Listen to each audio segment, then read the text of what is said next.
rise, the increase, or the growth.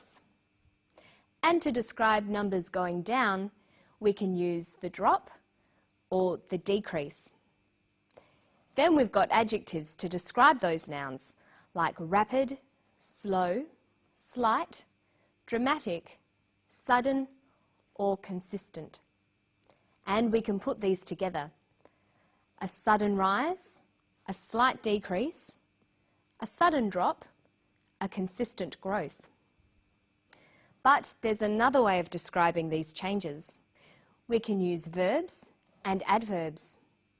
Many nouns like the rise, the increase, the growth can be used as verbs. To rise, to increase, to grow, to drop, to decrease. And many adjectives can become adverbs. Rapidly, slowly, slightly, dramatically, suddenly, consistently. By using these new words, we can describe data by using verbs and adverbs. We can say to rise suddenly, to decrease slightly, to drop suddenly, to grow consistently. So look how these phrases change. A sudden rise becomes to rise suddenly. A slight decrease, to decrease slightly. A sudden drop, to drop suddenly. And look at how sentences can be changed to fit these different phrases. It has grown consistently. There has been consistent growth. It's important to always use a variety in your written work. Sometimes use verbs and adverbs to describe data, and sometimes use adjectives and nouns. It will make your English sound much better. Okay, listen to the clip again, and then we'll try to put together all the things we've looked at today. Listen for personal descriptions, simple verbs, and descriptions of data. Well, we've said before that we've had consistent growth over the last 4 to 5 years. We've delivered EPS growth in excess of 20% over the last 3 years. We've registered that 15% is our plan, and we think that's a good target. We're very happy with our level of sales. We grew sales in the US in girls wear at 50%, and we think that's a fantastic performance. He finishes by commenting on the data and its significance for the company. Okay, let's go back over the steps we've looked at today. When you're making an argument, it's important to support your case. You must include data or facts.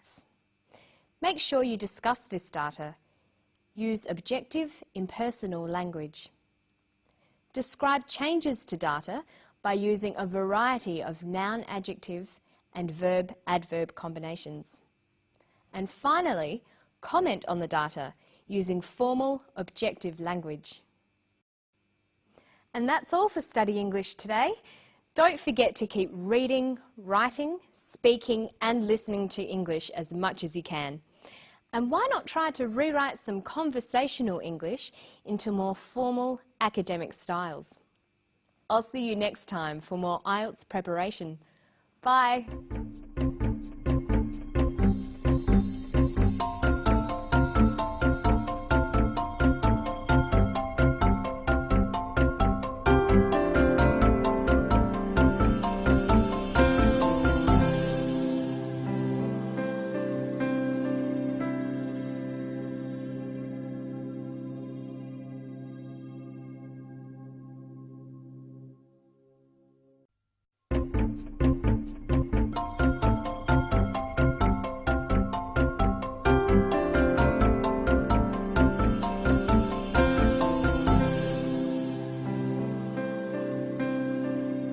Hello, I'm Margot Pilatus. Welcome to Study English, IELTS Preparation. Today we're going to be making comparisons and looking at some tricky prepositions of time. But first, let's listen to an academic talking about the Australian economy and the Australian dollar. See if you can hear him use some comparative adjectives. It couldn't have come at a worse time in the sense that with business investment weakening and with the housing market, at least in activity terms, having turned, that's where the timing is unfortunate for us. The stronger the value of the Australian dollar and the longer it stays strong, the weaker our economic activity will be next year. I think growth in 2004 will be comparatively weak. My own prediction is that throughout the year, growth will be around about 2%. Being around the Reserve Bank's board table at this time, I think, would not be a comfortable place to be. The bank is probably in a bigger dilemma over what to do with interest rates, with monetary policy, than any time that I can remember. Dr. Ian Harper is discussing the value of the Australian dollar and the growth of the Australian economy, including interest rates. He describes all these factors by comparing information. Listen to him talk about the value of the dollar. The stronger the value of the Australian dollar and the longer it stays strong, the weaker our economic activity will be next year. The stronger the value of the dollar and the longer it stays strong, the weaker our economic activity. The adjectives used in the clip are strong, weak and long. The Australian dollar is strong. It is stronger than it used to be. It has been strong for a long time. It is making economic activity weak. The longer it stays strong, the weaker the economic activity. Let's look at comparative adjectives a bit more closely. With single syllable words, we add er. Strong, stronger. Long, longer. Weak, weaker. Big, bigger. But not all adjectives follow this simple pattern. Some are irregular. It couldn't have come at a worse time. It couldn't have come at a worse time. Worse. Worse comes from the adjective bad. Bad, worse. Irregular adjectives are often best learnt with the superlative or most form. Bad, worse, worst. And good, better, best. When comparing, there are two ways to do it. To say two things are the same, we use as.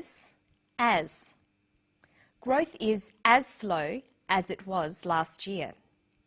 When saying one thing is more than the other, we use the comparative form. We usually use the word than when comparing. Growth is slower than last year. The superlative form, the most or est form, is used with the word the.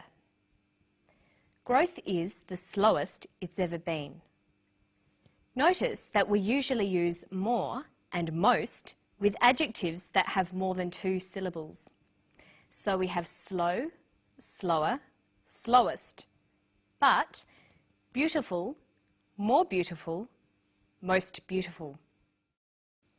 Okay, now we're going to look at some prepositions of time. Listen for one in this clip.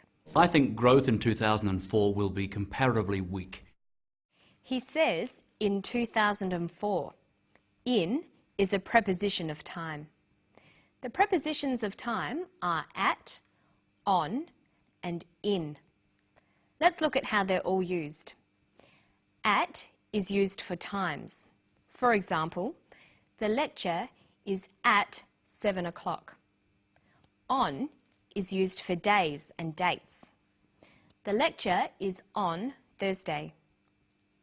The lecture is on the 27th of October. In is for periods of time and for months, years and seasons.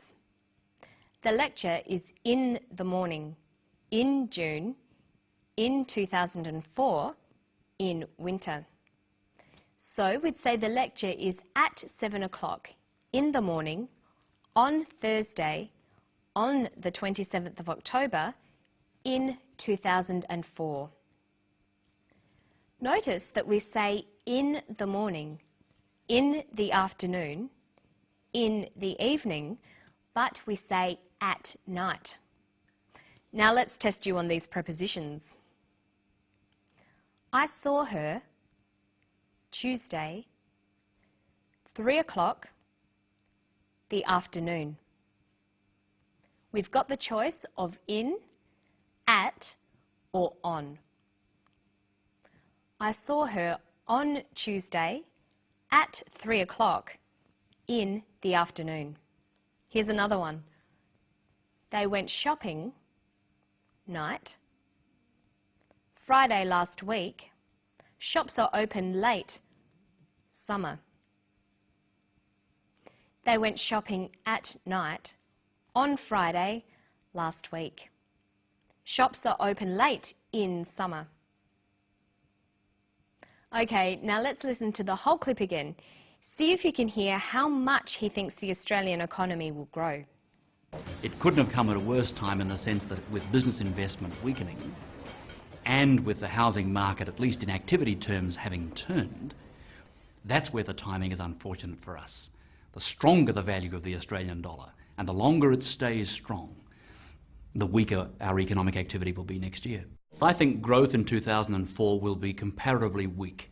My own prediction is that throughout the year, growth will be around about 2%. Being around the Reserve Bank's board table at this time, I think, would not be a comfortable place to be. The bank is probably in a bigger dilemma over what to do with interest rates, with monetary policy, than any time that I can remember. His prediction is for growth to be about 2%. We write 2% like this.